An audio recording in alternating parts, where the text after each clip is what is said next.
शाजी और खिताबत यार गार थे। पिछली 4 दहाइयों में उर्दू ज़बान ने इतना बड़ा ख़तीब पैदा नहीं किया कि जहाँ बड़े बड़े ज़बान आवरों की मताए सुखन ख़त्म हो जाती, वहाँ से उनकी खिताबत शुरू होती। जिस तरह कलम का तसव्वुर बग़ैर तहरीर के बेकार है, उसी तरह शाजी के बग़ैर खिताबत और खिताबत के बग़ैर शाजी का तसव्वुर बेरंग था। दोनों आपस में लाजिम व मलजूम थे। इस बड़े अजीम की 1 तिहाई सदी उनकी आवाज़ों से मामूर रही। जिस फयाज़ी से उन्होंने मरहूम हिंदुस्तान में अपनी खिताबत के मोती बखेरे, कोई दूसरा मुकर्रर इस मैदान में उनका हम पाया नहीं था। कलकत्ता से लेकर खैबर तक और श्रीनगर से लेकर रास कुमारी तक उन्होंने अपने बादाए सावी के खुम पे खुम लुढ़ाए। शाज़ ही किसी में खार को शिकायत हो कि आलम नशा व सरूर की रानाइयों में उसे कोई हिस्सा नहीं मिला। साल के 365 दिनों में से रमज़ान के 30 या 29 दिन और ईदो बकर ईद वगैरह के अय्याम छोड़कर बाकी 300 दिन ज़रूर ऐसे थे जो उन्होंने खिताबत की दश्त पैमाई में सर किए। इसमें से कैद के 9 या 10 साल निकाल दें तो उन 30-32 बरस में उन्होंने जो कुछ कहा उससे कई दफ्तर मुरतब हो सकते हैं। चराग खून जिगर से जलाए हैं हमने। उर्दू खिताबत का सही आगाज़ देवबंद और अलीगढ़ की तहरीकों के इब्तदाई दौर से हुआ। मुद्दतुल उम्र खिताबत का तसव्वुर तहरीरी रहा। डिप्टी नज़ीर अहमद इस मैदान के यक्का ताज थे। खिताबत का सियासी अवामी तसव्वुर तहरीक खिलाफत और तहरीक लाताउन के तकाज़ों की बदौलत पैदा हुआ और मुकर्ररों की एक ऐसी जमात पैदा हो गई जिसका उससे पहले कोई तसव्वुर न था, और अगर कहीं कोई वजूद था तो वो मुकर्रर नहीं, वाइज थे। इसी तरह अवामी खिताबत का तसव्वुर असलन सियासी तहरीकों और जमहूरी इदारों के नशोनुमा का नतीजा है। पहली जंग अजीम ने आलमी माशरे की एक बहुत बड़ी इमारत को हिला डाला, जिससे न सिर्फ मुसलमानों की जज्बाती वाबस्तगियों के कले ढह गए बल्कि उन्हें बाज़ सख्त किस्म की हैरानियों से दो चार होना पड़ा। लेकिन दुनिया के साथ हिंदुस्तान ने भी तब्दीलियाँ कबूल की, जिनसे सारा मुल्क हालात की एक नई गिरफ्त में आ गया। हिंदुस्तान न सिर्फ सियासी तहरीकों की खसूसियतों से आगाह हुआ बल्कि उन्हें इस तेज़ी से अपनाया कि सरापा बदल गया। कई रंगारंग ख्याल पैदा होने लगे, जिससे जोशो हिजान के वो इदारे सामने आ गए जिन्हें अवामी ज़बान में जलसा, जलूस और मुजाहिरे कहा जाता है। जाहिर है कि तहरीक एक तकाज़े से पैदा होती है और ये तकाज़ा नतीजा होता है ख़ास किस्म के हालात व जज्बात का। इन हालात व जज्बात ने हिंदुस्तान में खिताबत के एक ऐसे सकूल की बुनियाद रखी जिसने न सिर्फ मुकर्ररों की एक बहुत बड़ी जमात पैदा की बल्कि अपने खसाइस व महासिन से अवामी गौर व फिक्र की राहें बदल डाली। जहाँ तक मुसलमानों का ताल्लुक़ था, उनमें कई राहनुमाओं ने नाम पैदा किया। मौलाना अबुल कलाम आज़ाद को उनकी इल्मो नज़र की वसातों और मौलाना मोहम्मद अली जौहर को उनकी कायदाना सलाहियतों ने सफ़े अव्वल के चंद नामवर मुकर्ररों में ला खड़ा किया। लेकिन शाह सवारी का सहरा असलन शाजी के ही सर रहा। मौलाना अबुल कलाम आज़ाद ने ज़्यादातर तख्लिये की ज़िंदगी बसर की और बड़े रख रखाव के साथ दिमागी खलवतों से बाहर कदम रखा। उन्होंने अपनी खिताबत का एक दबदबा और एहतराम तो कायम कर लिया, लेकिन अपने आप को अवाम की सतह पर कभी न ला सके। मौलाना इस मामले में एक ऐसे शिकारी थे जिसका निशाना शाहीनों और कबूतरों पर यकसां बैठता। मोहम्मद अली जौहर अंग्रेज़ी और उर्दू में यकसां दस्तगाह रखते थे। उनकी तलाक़त लिसानी में जलाल व जमाल दोनों थे, मगर इल्मो नज़र का वो बहाव न था जो मौलाना अबुल कलाम आज़ाद के यहाँ वाफिर रहा। उन दोनों के बरक्स शाजी के यहाँ खिताबत के सिवा दूसरी तमाम खसूसियतें सानवी थी, बल्कि बिलवास्ता या बिलावास्ता खिताबत ही की पैदावार थी। जिस तरह हर बड़े आदमी की खसूसियत उसका नाम लेते ही हाफ़ज़े की लौह पर आ जाती है, मसलन गालिब का नाम लेते ही एक अजीम शायर का तसव्वुर बंधता है, उसी तरह शाजी की ज़ात खिताबत से मुख्तस हो गई। वो सरापा खिताबत थे। शायरों की तरह खतीब भी कुदरत से इनाम लेकर पैदा होते हैं। वो किसी इख्तियारी सांचे में नहीं ढलते, उनका मलका भी होता है। उनकी दिमागी बनावट में खिताबत के खसाइस अज़ खुद मुंज़बित होते हैं। फिर इस जौहर ज़ाती को मुतालिया, मुशाहिदा और तजर्बा परवान चढ़ाता है। शाजी पैदाशी खतीब थे। उन्होंने खिताबत को इख्तियार नहीं किया बल्कि खिताबत ने उन्हें इख्तियार किया था। वो तमाम महासिन व महामिद जिनसे खिताबत उस्तवार होती है, कुदरत ने उनमें बाकमाल व तमाम बदियत किए थे। वो अपनी इसी फ़नी अज़मत के बाइस दुनिया के उन बड़े मुकर्ररों में से थे जिनका नाम हमेशा के लिए जरीदा रोज़गार पर सब्त है।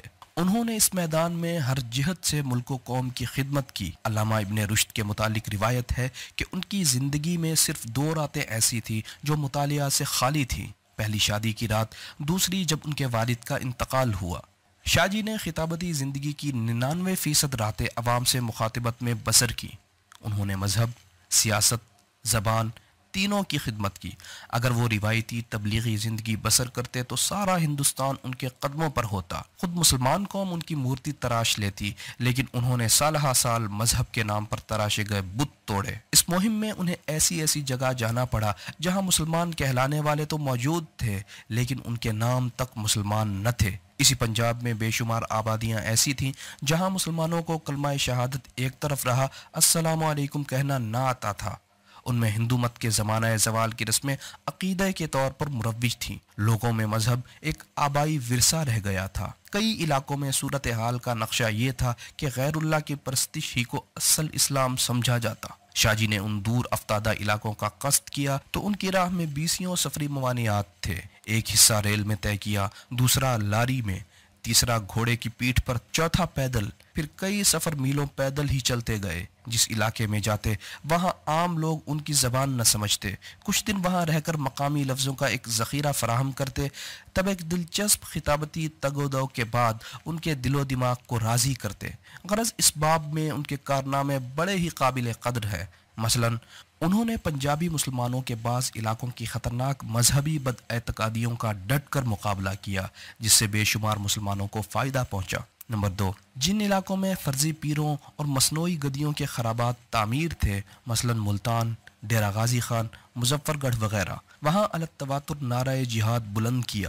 نتیجتاً ایک بڑی آبادی کا ایمان محفوظ ہو گیا، ورنہ ان علاقوں میں اس قسم کے عقیدے راسخ ہو رہے تھے کہ پیروں کو اللہ و رسول سے افضل سمجھا جاتا، ان کے نفس کی نصفانی غذا کو حلال اور ان کی قدم بوسی کو شرع، قرآن پر قوالی کو ترجیح دی جاتی۔ عام فرزندان طریقت کسانوں کی بیٹیوں کو للکارتے کہ نبی کی بہو بننا پسند کرو گی، نعوذ باللہ۔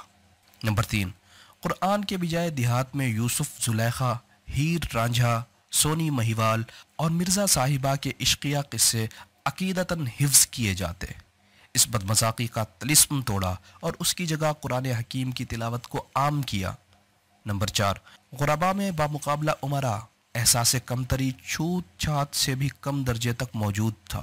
اس کی مزاحمت کی اور غریبوں کو حفظ نفس پر آمادہ کیا۔